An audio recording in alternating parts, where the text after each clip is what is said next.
Let's move on to the next part of the program, our chat with the chairman of the House Committee on Public Procurement. He starts with his own assessment of how ministries, departments, and agencies of government are implementing the Public Procurement Act. Some sector of the public sector, they have fared well, where some have performed very poorly. Very poorly. As a matter of fact, some MDAs and parastatals do not like anything that has to do with Procurement Act. You know, they resist change. They are used to the old model, method. They are used to the whole financial instruction. Now you are saying that it appears some people or some agencies in the public sector seem not to still embrace. What can or is being done to implement, because it's a law? Yes, it is a law, and they have no choice than to abide by the provisions of the law. But it is very, very disheartening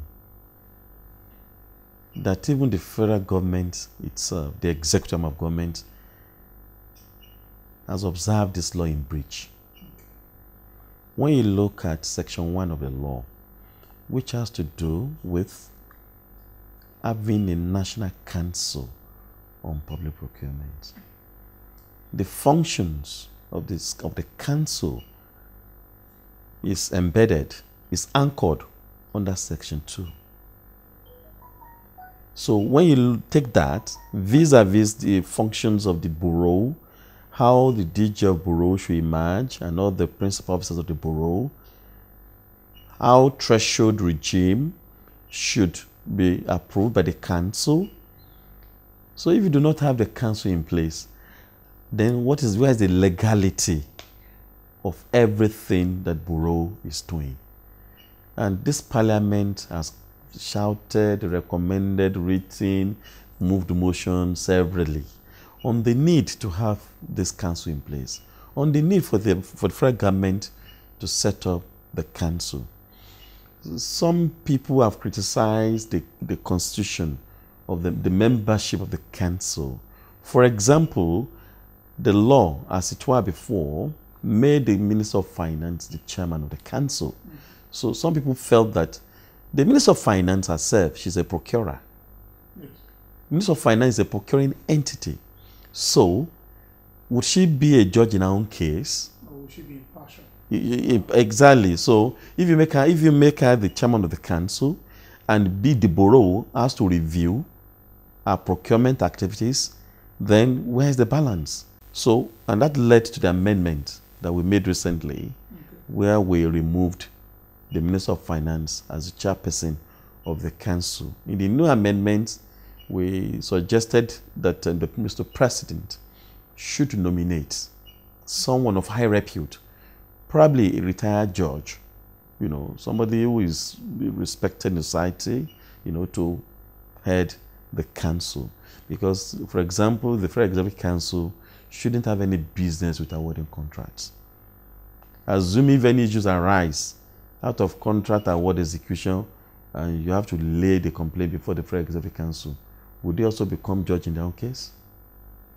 So, as it is, and that's why there have been some litigation about the legality of what the BPP is currently doing, since the council is not in place. Some people have gone to court to challenge the legality of the DG, his appointment that is ordinarily ought to have been recommended by the council, you know, for approval. But then you don't have the council in place. How does that affect the working of the bureau? No, that's. I'm just telling you that that provision has been observed in breach. You know, but they get instructions from the SGF. SGF, the BP, the bureau now functions under the Secretary to the Government of the Federation. The threshold government policies are directed to them from the office of the SGF. That is how they operate now. But let's look at the issues. Okay.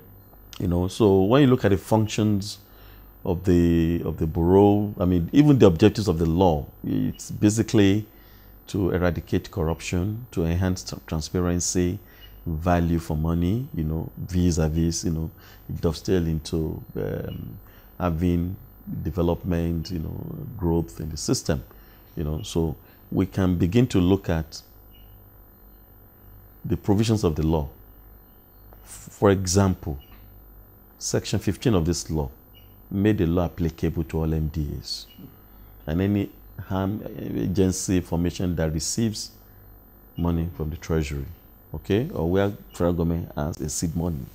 So the law is applicable to all of them by provision of Section 15. If you look at Section 20, Section 20 made it compulsory, I mean, the CEO to be the line supervisor of all procurement activities. So in case, if anything goes wrong in any agency or MD or ministry, the minister will just shift and the PAMSEC takes the bullet, because the PAMSEC is the chief accounting officer of the ministry.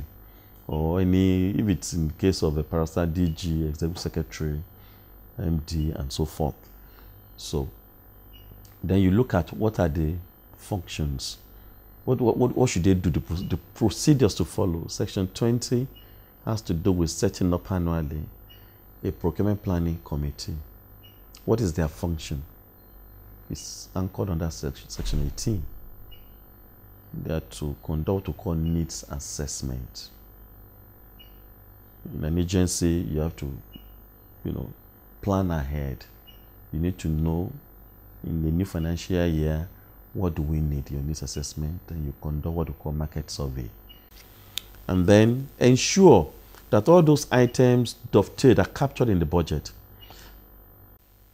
In other words, any item that is not in your procurement plan should not find its way into approved budget.